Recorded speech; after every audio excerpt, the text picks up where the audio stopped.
Hi, this is Carla Finnison, and we'll be taking a look at oppression and equipment for living as portrayed in Schindler's List. Burke states that equipment for living is a strategy for encompassing a situation. Brumman expands on this idea by stating that equipment for living should articulate concern, fear, hope, and provide resolutions to situations. Some of the questions to be addressed in the presentation is how the second persona, or the amount of audience experience, life experience that they have as they watch the film, can impact the ability to provide equipment for living.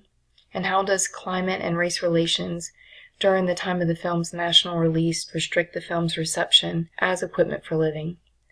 And if a viewer of the film identifies as being a part of a culturally oppressed race or ethnic group, not unlike the Jewish who were portrayed and killed in the movie, does this also decrease the amount of equipment for living? At the time of the film's release, despite the film winning an Academy Award and receiving universally positive film reviews, in the early 1990s we had race riots in New York between Hasidic Jews and Afro-Caribbeans. On the West Coast we had race riots after a police officer was acquitted of brutality charges against Rodney King.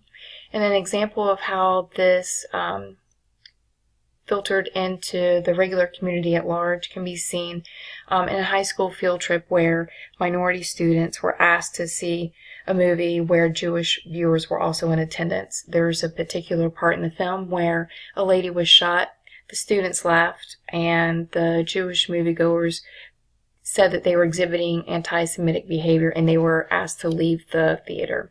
Quickly, I'll show you the scene of the film that caused the conflict.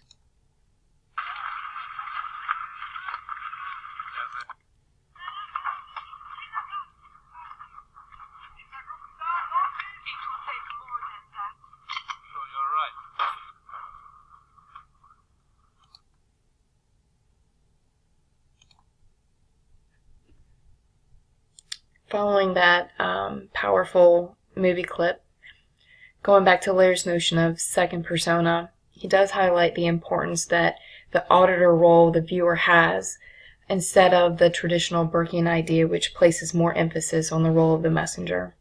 Clinton himself implored to make the movie mandatory to watch in school, but then academia felt like making the film the authoritative text to teach a topic was inappropriate of that magnitude.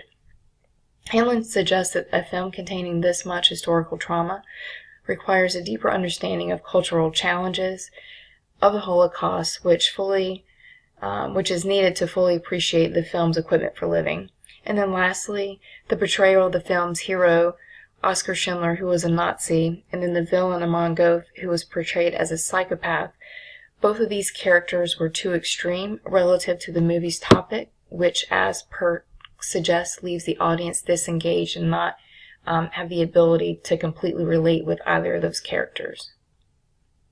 In order to identify or survey if one's culture identification or the amount of trauma portrayed in a film does inhibit the amount of equipment for living available, I suggested a qualitative survey where we'd gather 60 students total, 20 students who identified as being oppressed, 20 who did not, and then 20 who were Jewish but did not themselves identify as being part of an oppressed group. I would have them answer the following questions, both in either case. After you get past the first question, questions number 2 and 3 are open-ended, so we can better gather how the viewer is going through the process of gathering or not gathering equipment for living. To conclude, the way trauma is portrayed in films, for one oppressed group while another minority group feels slighted while being forced to watch said movie, can inhibit equipment for living. Again, the villain being portrayed as a psychopath as opposed to a traditional authoritative oppressor prevents the audience from finding ways to overcome their own oppressors and the non-Jewish minority viewers laughing while in the presence of Jewish watchers further polarizes people and contributes to the perceived anti-Semitic behavior, thereby decreasing equipment for living.